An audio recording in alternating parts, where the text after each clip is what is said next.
pessoal, muito bom dia. Aqui quem fala é Nicolas Farto, da mesa de renda variável da Vertic Invest, falando para o nosso Morning Call de hoje, quinta-feira, dia 11 de janeiro de 2024. E hoje o mercado opera em alta agora pela manhã, na expectativa pela inflação ao consumidor nos Estados Unidos, que sai hoje e que deve ajudar a calibrar melhor as expectativas sobre o ritmo de quedas de juros esperado para esse ano. Lá na Ásia, hoje o fechamento ficou majoritariamente positivo, com o Japão mais uma vez fechando em alta e com a China também se recuperando um pouco depois de uma sequência de quedas. Na Europa, o viés é de alta, o mercado lá também está de olho na inflação americana, que pode acabar influenciando a política de juros do Banco Central Europeu. Ainda na Europa, destaque também para a produção industrial da Espanha, que aumentou 0,8% em novembro do ano passado, depois de ter caído 1,4% no mês de outubro. Indo para os Estados Unidos, ontem a sessão lá fechou positiva antes da divulgação de inflação, que sai hoje.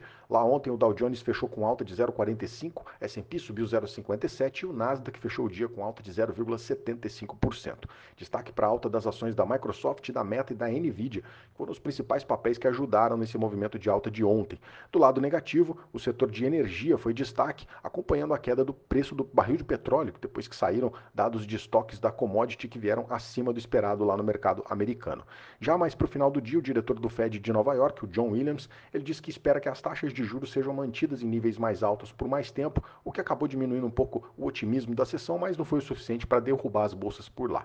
Na agenda de hoje, a gente tem o principal dado da semana, que é a inflação ao consumidor americano, expectativa de alta mensal de 0,2% na inflação cheia, e no núcleo a inflação deve acelerar 0,3% nessa leitura. Essa é a última leitura de inflação antes dessa próxima reunião do Banco Central americano, que acontece em menos de 3 semanas, o que pode acabar influenciando o posicionamento do banco, principalmente sobre os juros nesse primeiro trimestre.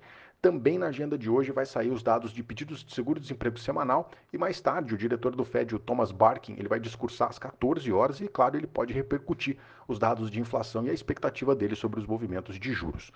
Atualizando as bolsas agora, S&P Futuro sobe 0,13%, Eurostoxx 600 sobe 0,22%, FTSE de Londres sobe 0,06%. O Nikkei do Japão hoje fechou com alta de 1,88% e na China o Xangai Composite subiu 0,31%.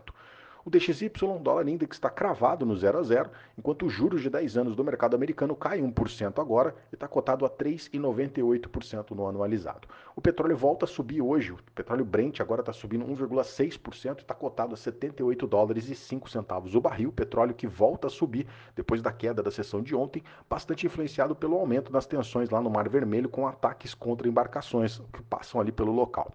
O minério de ferro, depois de uma sequência de 5 quedas, hoje fechou com alta lá na China, lá em Dalian. Hoje o minério subiu 1% e fechou cotado aos 134 dólares e 10 centavos a tonelada. Por aqui, ontem o Ibovespa foi na contramão do mercado americano e fechou com queda de 0,46%. Nosso índice terminou o dia de ontem aos 130.841 pontos. O dólar caiu 0,3% e terminou o dia cotado aos R$ 4,89. A nossa curva de juros ontem fechou sem viés definido, enquanto as discussões lá em Brasília sobre a possível reoneração da folha de pagamento ainda não foi definida, o que pode ser uma dificuldade para a meta fiscal do governo nesse ano. Nas ações, o destaque de queda ficou mais uma vez para os papéis que pesam mais o nosso índice Bovespa, a Vale e a Petrobras. Ontem a Vale fechou com queda de 1,5%, mais uma vez acompanhando a queda do preço do minério de ferro, junto com o setor de mineração e siderurgia, que teve outro destaque de queda, que foi a Gerdau, que recuou ontem quase 3%.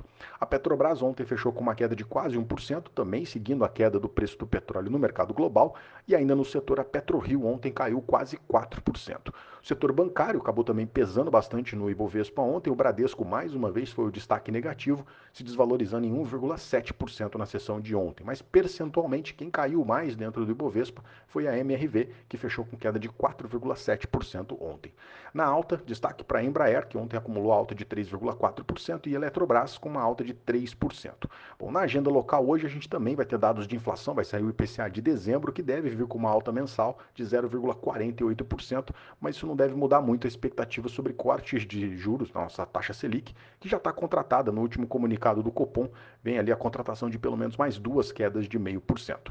Bem, esses são os destaques para a gente acompanhar hoje, eu agradeço a sua companhia e te desejo um excelente dia, um grande abraço, valeu e até amanhã.